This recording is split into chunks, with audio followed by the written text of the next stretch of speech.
Welcome back to Hannity, and we are back at the White House, and here's part two of my exclusive interview with President Trump and Elon Musk. Take a look. This is the $1 million or $1 billion, among billionaires, question. So you have all of this going on, and you stop, in a way. You're still doing it, and you partner with him. And this is what you get for it from the Democrats. You get, nobody voted for Elon. Well, nobody voted for any of your cabinet nominees. Okay. People are dying because of Doge cuts. I'll give you a chance to respond to all that. What Doge is doing is illegal. Elon Musk is more street vernacular for a male body part.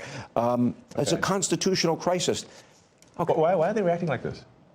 Well, first of all, do you give a flying rip? Oh, number one, and well, I guess we must be over the target or doing something right. You know, if like they wouldn't be complaining so much if we weren't doing something useful. I think. But what all we're really trying to do here is restore the will of the people through the president. And what we're finding is that there's an unelected bureaucracy. Speaking of unelected, there's a vast federal bureaucracy that is implacably opposed to the president and the cabinet. And you look at, say, D.C. voting, it's 92% Kamala. Okay, so we're 92% Kamala. That's a lot. They don't like me here either. I think about that number a lot. And like 92%. That's basically almost everyone. Yeah. And so, but how can you, if the will of the president is not implemented, and the president is representative of the people, that means the will of the people is not being implemented. And that means we don't live in a democracy, we live in a bureaucracy. And so I think what we're seeing here is the sort of the thrashing of the bureaucracy as we try to restore democracy and the will of the people. Is this making sense? I mean, no, of course it does. I mean, to me, if you look at our framers and our founders, and you really become a student of history, Mr. President, and we've had conversations both on air and off air. And if we talk about constitutional order or transformational change, nobody can argue that what's happening here is it's going at the speed of light. But however, what were the principles of our framers and our founders?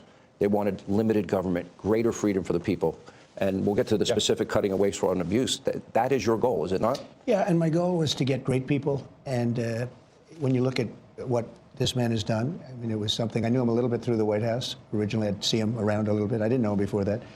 And I respected what he did. And he fought hard. You know, he was maybe questioned for a while. He was having some difficulties. It was not easy doing what he did. I mean, how many people have started a car company and made it really successful and made a better car where it's, you know, beating these big companies that's all they do is cars? I mean, it's really amazing the things he's done. But I didn't know it as much then as now. I mean, the fruits have sort of taken hold. But I wanted great people. And he's a great person. He's an amazing person. He's also a caring person. You know, he uses the word care.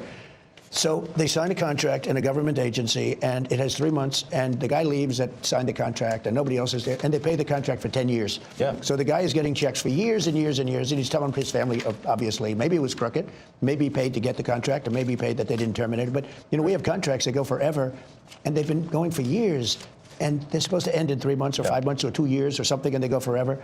So the guy is either crooked, you know, where he knew this was going to happen, or he's crooked because he's getting payments that he knows he shouldn't be getting. But they're finding things like that. They're finding things far worse than that. And they're finding billions, and it will be hundreds of billions of dollars worth of fraud. I say waste and abuse, but fraud, waste, and abuse. And he's doing an amazing job. And he attracts a young, very smart type of person.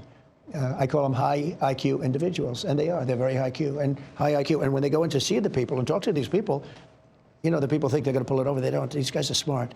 And they love the country. You know, there's a certain something. But he uses the word care. So people have to care.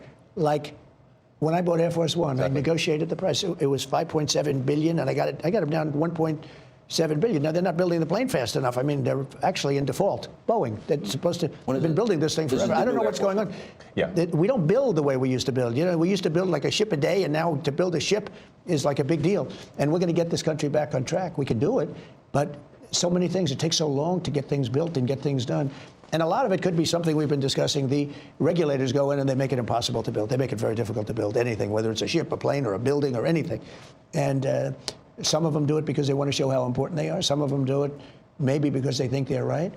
They use the environment to stop progress and to stop things. It's always the environment. It's an environmental problem. It's not an environmental problem at all.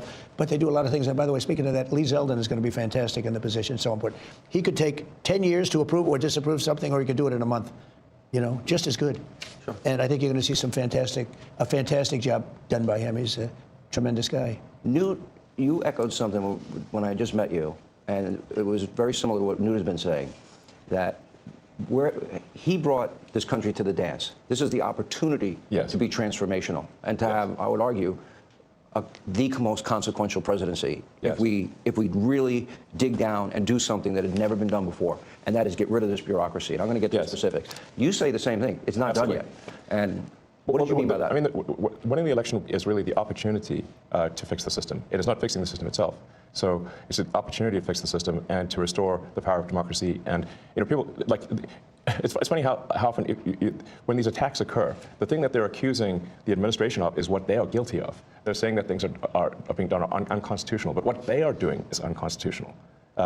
They are guilty of the crime of which they accuse us. That's always the first thing they do. He's in violation of the Constitution. They don't even know what they're talking. Well, they do. It's just a con job. It's a big con job. And they're so bad for the country, so dangerous and so bad. And the media is so bad. When I watch MSNBC, which I don't watch much, but you have to watch the enemy on occasion, the level of arrogance and cheating, and they're just horrible people. These are horrible people. They tell conspiracy theories.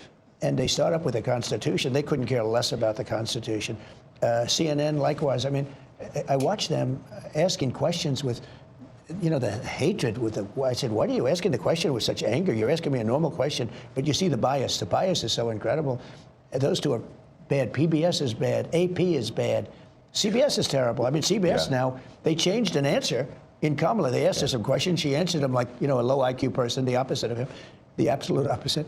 But she gave a horrible answer.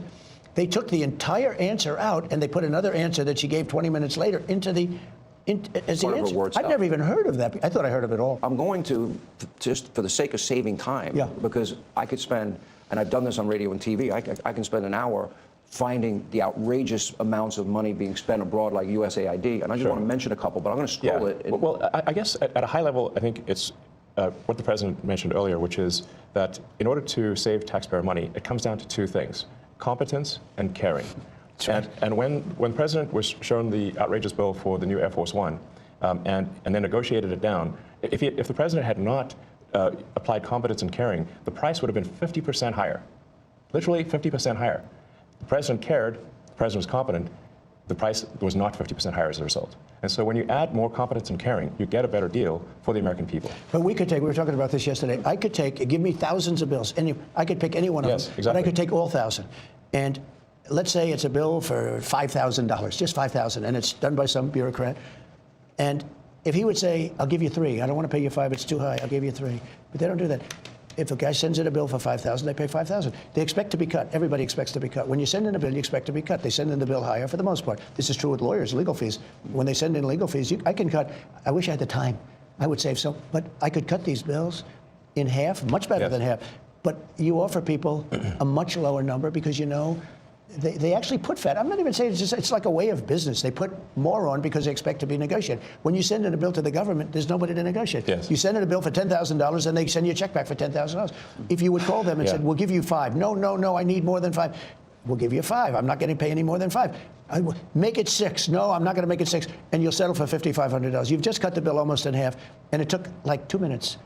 But none of that's Someone call that the art of the deal? But that's caring. No, it's not even the art of the deal. It's caring. He uses the word, it's caring. It's a certain competence, but I think it's more caring than competence. If you add either ingredient, either competence or caring, you'll get a better outcome. But it stands to reason that if you don't have competence, you don't have caring, you're going to get a terrible deal. And the problem is that the American taxpayers have been getting a terrible deal because look at the last administration. Can any reasonable person say that the last administration was either competent or caring? But they lied to us and said that Joe didn't have a cognitive decline. They fully lied. They said the borders were closed. They said that the borders were secure. They said that, they said Obamacare would save. They flat out lied. They flat out lied.